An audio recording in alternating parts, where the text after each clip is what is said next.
हाय बच्चों, welcome at our classes. Topic चालू कर रहे हैं आज कैपेसिटर। और जो कैपेसिटेंस है वो बहुत इंपॉर्टेंट टॉपिक है।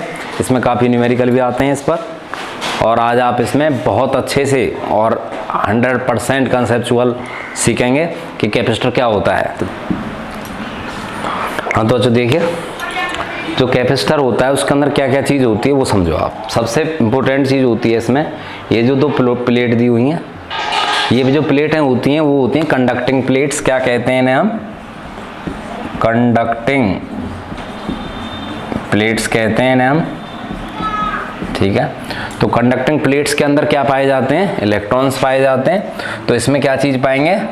इलेक्ट्रॉन्स पाए जाएंगे कंडक्टिंग प्लेट्स में। कंडक्टर है तो कंडक्टर क्या काम करता है? इलेक्ट्रिसिटी फ्लो कर सकता है आसानी से। तो इसमें क्या पाए जाते हैं? इलेक्ट्रॉन्स पाए जाते हैं। अब आगे देखिए और क्या है इसमें। इसका जो बीच वाला पार्ट है, ठीक है, इसमें इसी के आधार पर कैपेसिटर का नाम होता है। जैसे मान लीजिए यहाँ पर एयर है, बस केवल क्या है? एयर है, तो उसे हम कहते हैं एयर कैपेसिटर। क्या कहते हैं?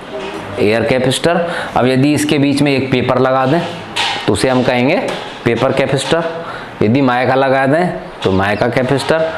जो भी अंदर रखा जाता है यहाँ पर उसे हम क्या कहते हैं? डाइलेक्ट्रिक। क्या कहते हैं? डाइलेक्ट्रिक कहते हैं।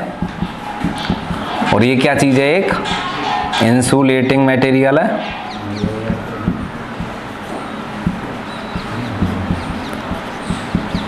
ठीक है। और इसी के नाम पर जैसे हमने बताया, ठीक है, ये आपका स्विच है। यदि स्विच ओपन है तो कोई काम नहीं होता है इसमें, और यदि स्विच क्लोज कर दिया जाए, मीन्स ये लगा दिया जाए, बटन दबा दिया जाए, तब उस केस में क्या होगा? जो इलेक्ट्रॉन्स हैं कहाँ पर, मान लीजिए इस प्लेट का नाम ए है, इस प्लेट का नाम बी है, और जो आपकी बैटरी लगी हुई है इस पर पॉजिटिव टर्मिनल इधर साइड है, नेगेटिव टर्मिनल। जो बड़ा टर्मिनल होता है वो पॉजिटिव रिप्रेजेंट करता है, और जो छोटा टर्मिनल होता है वो क्या बताता है हमें? नेगेटिव टर्मिनल बताता है। इसमें एक चीज़ और आपको ऑलवेज याद रखने की है, वो क्या है? जब भी जो पॉजिटिव टर्मिनल होता है उसकी तरफ ऑलवेज क्या मूव करते हैं? Free electrons. क्या मूव करते हैं? जो फ्री इलेक्ट्रॉन्स होते हैं वो कौन सी साइड में मूव करते हैं? बैटरी के पॉजिटिव टर्मिनल की तरफ मूव करते हैं, ठीक है।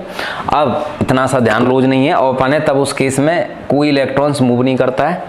तो कोई ना तो ये प्लेट्स में चार्ज हो सकते हैं और ना कुछ और हो सकता है, कुछ नहीं होगा। अब यहाँ पर जो कैपेसिटर होता है उनके दो काम होते हैं कैपेसिटर के। क्या काम होता है कैपेसिटर का? कैपेसिटर का जो मेन काम होता है नोट रखने के लिए वो क्या है? फर्स्ट पॉइंट क्या है? Storage of charge.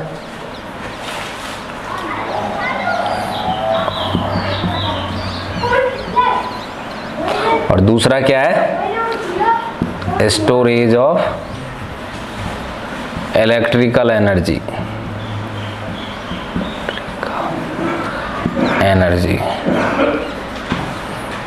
जो कैपेसिटर होता है वो दो काम करता है। कैपेसिटर से क्या काम होते हैं? Only 2 works are done by the capacitor. कौन कौन से? स्टोरेज ऑफ चार्ज, चार्ज का स्टोर होता है। चार्ज स्टोर का मतलब क्या है? चार्ज प्रदर्शित होना, देखना कि एक प्लेट पर कितना। यहाँ पर जो मेन वर्क है वो किसके आधार का है? प्लेट के आधार पर है।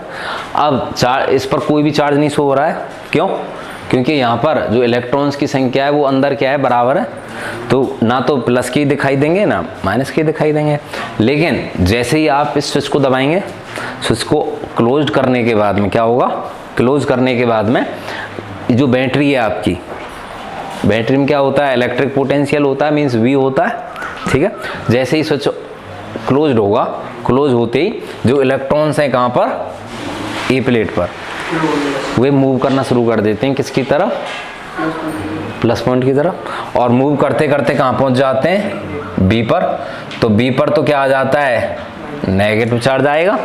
अब जो आपका ए है ये इलेक्ट्रॉन दे रहा है तो लूज हो रहे हैं इससे इलेक्ट्रॉन, तो क्या आएगा इस पर? पॉजिटिव चार्ज, ठीक है। तो यहाँ पर क्या है? इक्वल पॉजिटिव और नेगेटिव चार्ज आ जाता है। इसे हम क्या कह, अब ये क्या कंडीशन कहलाती है?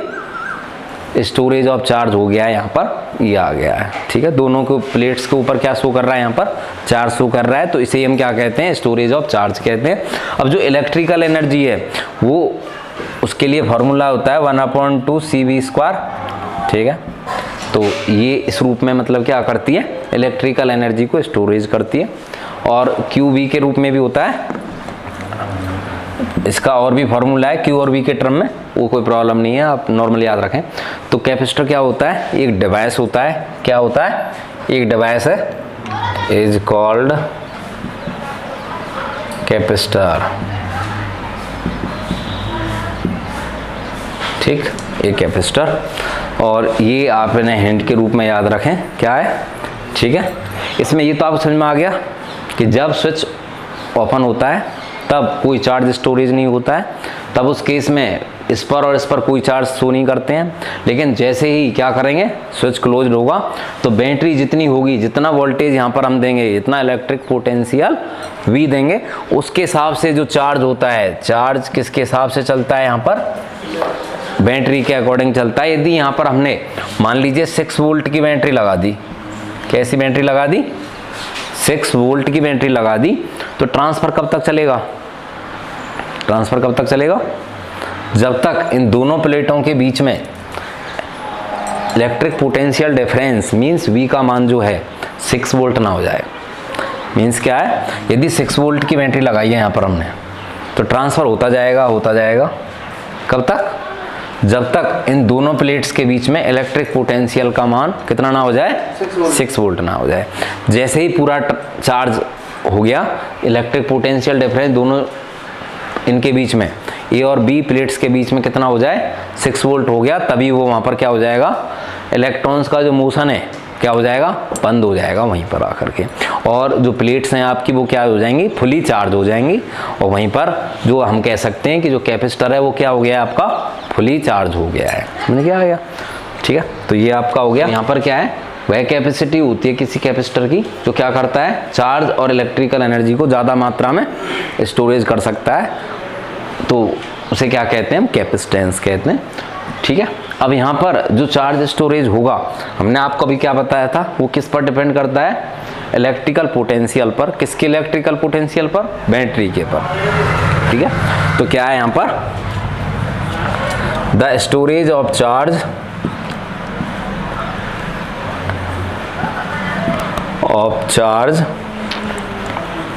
मीन्स Q क्या होती है, इज डायरेक्टली प्रोपोर्शनल किसके,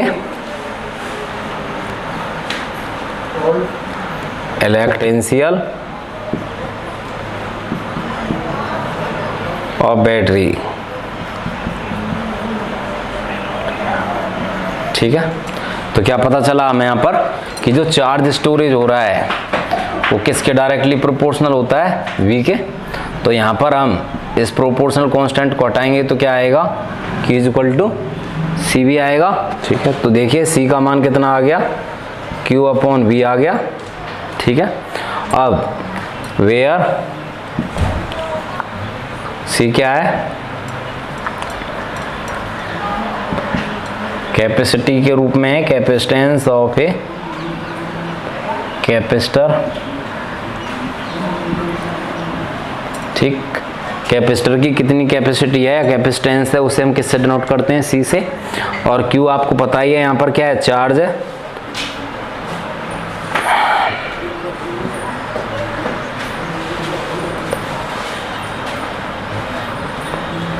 अमाउंट ऑफ चार्ज, और भाई V क्या है, इलेक्ट्रिक पोटेंशियल है।